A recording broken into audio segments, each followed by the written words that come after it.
राज्य का सबसे बड़ा और समृद्ध नगर अपनी भव्यता और व्यापारिक केंद्रों के लिए प्रसिद्ध था। यहाँ के राज्य का सबसे बड़ा और समृद्ध नगर अपनी भव्यता और व्यापारिक केंद्रों के लिए प्रसिद्ध था। यहाँ के राजा न्यायप्रिय थे और उनकी प्रजा सुखी थी। लेकिन इस समृद्धि के पीछे एक महत्वपूर्ण व्यक्ति था, राजमहल का चतुर माली। वह केवल एक साधारण माली नहीं था, बल्कि अपने अद्वितीय बुद्धि और दूरदृष्टि के कारण राजा का विश्वास पात्र बन गया था। चतुर माली का नाम माधव था। वह महल के बगीचों की देखभाल करता था, लेकिन उसकी बुद्धिमानी केवल फूलों और पौधों तक सीमित नहीं थी। वह हर बात को गहराई से सोचता, हर घटना को समझने की कोशिश करता और अपनी सूझबूझ से कई बार राजा की सहायता कर चुका था। एक दिन राजा के दरबार में एक अजीब सा मामला आया। राज्य के व्यापारी परेशान थे कि उनके सामान रहस्यमय तरीके से चोरी हो रहे थे, लेकिन कोई चोर पकड़ा नहीं जा रहा था। राज्य के सैनिकों ने बहुत कोशिश की, लेकिन कोई सुराग नहीं मिला। राजा चिंतित थे, क्योंकि अगर यह समस्या बढ़ती गई तो राज्य की अर्थव्यवस्था पर असर पड़ सकता था। जब कोई समाधान नहीं सूझा तो राजा ने चतुर माली को बुलवाया। माधव ने दरबार में आकर पहले सभी की बातें सुनी, फिर कुछ देर तक सोचता रहा। उसने राजा से कहा, महाराज, इस समस्या को हल करने के लिए हमें सीधे चोर को पकड़ने की कोशिश नहीं करनी चाहिए, बल्कि उसे फंसाने के लिए एक योजना बनानी चाहिए। राजा ने पूछा, कैसे? माधव ने मुस्कुराकर कहा, अगर हमें यह जानना है कि चोरी कौन कर रहा है, तो हमें एक ऐसा सामान रखना होगा जिसे देखकर चोर खुद आए और पकड़ लिया जाए। राजा ने उसकी बात में रुचि दिखाई और पूछा कि उसे क्या करना चाहिए। माधव ने सुझाव दिया कि बाजार में एक अत्यधिक मूल्यवान वस्तु रखवाई जाए, लेकिन वह विशेष तरीके से चिह्नित होगी। जब वह चोरी होगी तो उस पर लगे विशेष चिन्ह से चोर को पहचानना आसान हो जाएगा। राजा को यह विचार पसंद आया। उन्होंने अपने खजाने से एक अत्यधिक मूल्यवान रत्न बाजार में भेजवाया, जो दिखने में साधारण था, लेकिन उसकी सतह पर एक विशेष खुशबू लगाई गई थी जो सिर्फ माधव को पहचान में आ सकती थी। रात होते ही, जैसा कि अनुमान था, वह रत्न चोरी हो गया। माधव ने अगले दिन दरबार में आकर राजा से कहा, अब हमें किसी पर संदेह नहीं करना, बल्कि हमें लोगों की हलचल को ध्यान से देखना होगा। उसने सुझाव दिया कि महल के पास एक जल स्रोत है, जहां हर सुबह नगर के लोग स्नान करने आते हैं।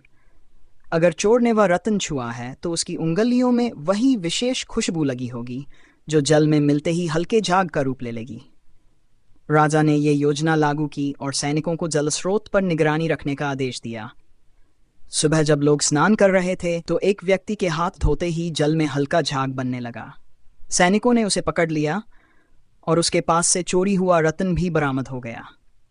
राजा बहुत प्रसन्न हुए और उन्होंने चतुरमाली को इनाम देने की घोषणा की। लेकिन माधव ने कहा, महाराज, मेरे लिए सबसे बड़ा इनाम यह है कि मैं अपने ज्ञान का उपयोग आपके राज्य और प्रजा की भलाई के लिए कर सकूं। धन संपत्ति से अधिक महत्वपूर्ण यह है कि हमारी बुद्धि का सही उपयोग हो। राजा उसकी बुद्धिमत्ता से इतने प्रभावित हुए कि उन्होंने उसे अपना विशेष सलाहकार बना लिया।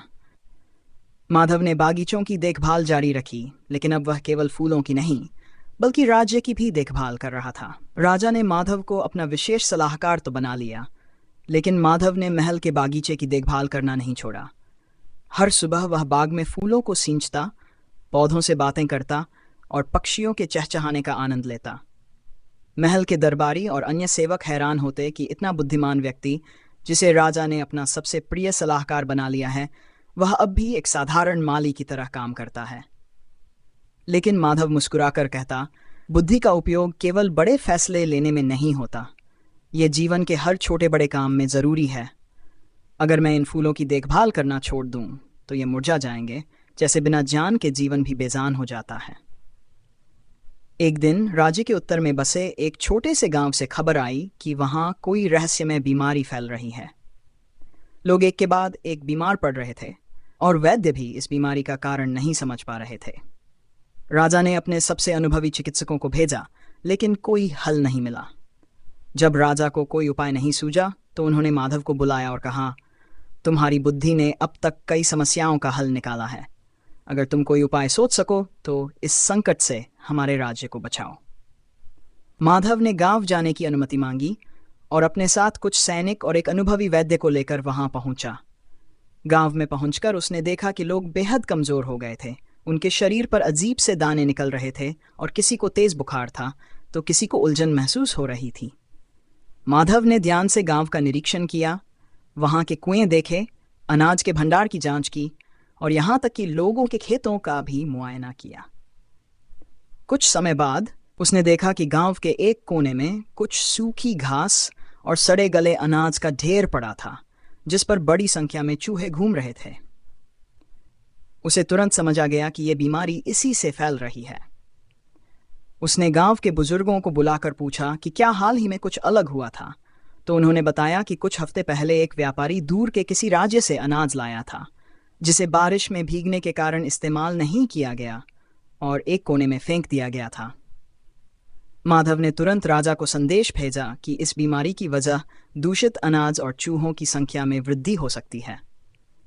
उसने गांव वालों को आदेश दिया कि वे सभी पुराने और सड़े हुए अनाज को जलाकर नष्ट करें, कुएं का पानी उबालकर पिएं और चूहों को दूर भगाने के लिए कुछ विशेष प्रकार के औषधीय पौधों का उपयोग करें। साथ ही वैद्य को कुछ विशेष जड़ी बूटियों से दवा तैयार करने को कहा। कुछ ही दिनों में माधव की सलाह पर किए गए उपायों से गांव की स्थिति में सुधार होने लगा।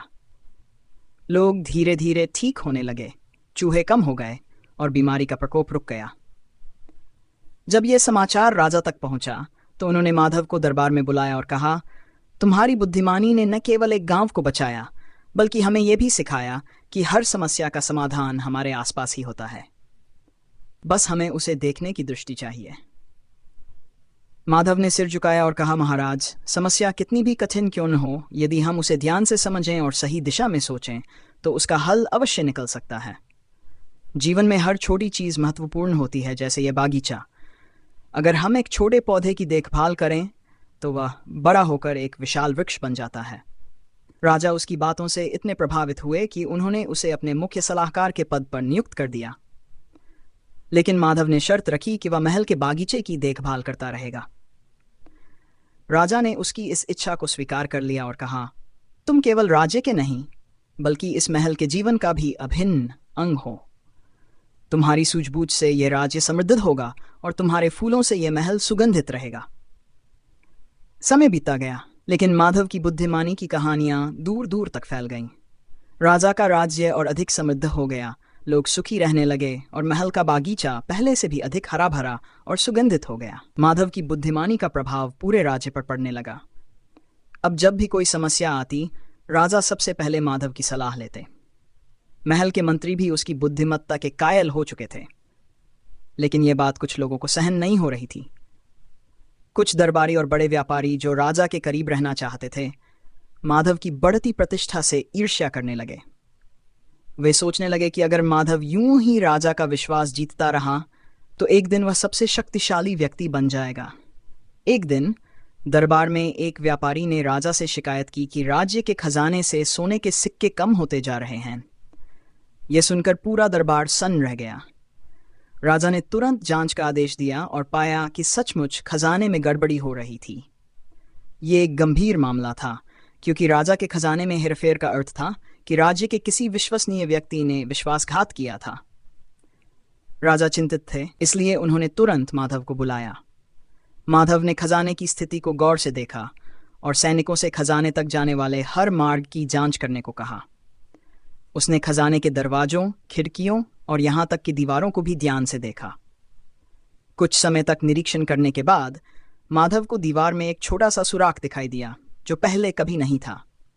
उसने सैनिकों को उस स्थान को और गहराई से देखने को कहा। जब उन्होंने जांच की तो पता चला कि खजाने के एक हिस्से के नीचे एक गुप्त सुरंग थी, जिससे कोई लगातार सोने के सिक्के निकाल रहा था।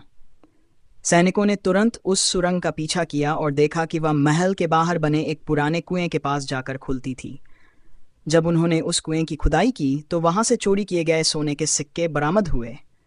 लेकिन सवाल यह था कि यह चोरी कर कौन रहा था। माधव ने राजा से कहा कि हमें किसी को पकड़ने की जल्दबाजी नहीं करनी चाहिए, बल्कि यह देखना चाहिए कि चोर अगली बार कब आता है। रात के समय सैनिकों ने छिपकर पहरा दिया और आखिरकार एक व्यक्ति चोरी करने आया। जब उसे पकड़कर दरबार में लाया गया तो सभी चौंक गए। वह व्यक्ति कोई और नहीं, बल्कि वही व्यापारी था जिसने चोरी की शिकायत की थी। राजा ये देखकर क्रोधित हो गए। उन्होंने व्यापारी से पूछा कि उसने ऐसा क्यों किया। व्यापारी ने सिर झुकाकर स्वीकार किया कि वह चाहता था कि इस चोरी का इल्जाम माधव पर लगे, ताकि राजा का विश्वास उस पर से उठ जाए। राजा को यह सुनकर गहरा आघात लगा, लेकिन उन्होंने सोचा कि यदि एक ईर्ष्यालु व्यक्ति इतना बड़ा अपराध कर सकता है, तो निश्चित रूप से दरबार में और भी लोग होंगे जो माधव के खिलाफ साजिश कर रहे होंगे। उन्होंने फैसला किया कि वे अपने दरबार की व्यवस्था में सुधार करेंगे और ऐसे लोगों को बाहर करेंगे जो सिर्फ अपने स्वार्थ के लिए राज्य का अहित चाहते हैं। माधव ने राजा से कहा, महाराज, यह स्वाभाविक है कि जब कोई व्यक्ति अच्छा करता है तो कुछ लोग उससे जलने लगते हैं, लेकिन सत्य और बुद्धि की शक्ति किसी भी साजिश से अधिक होती है।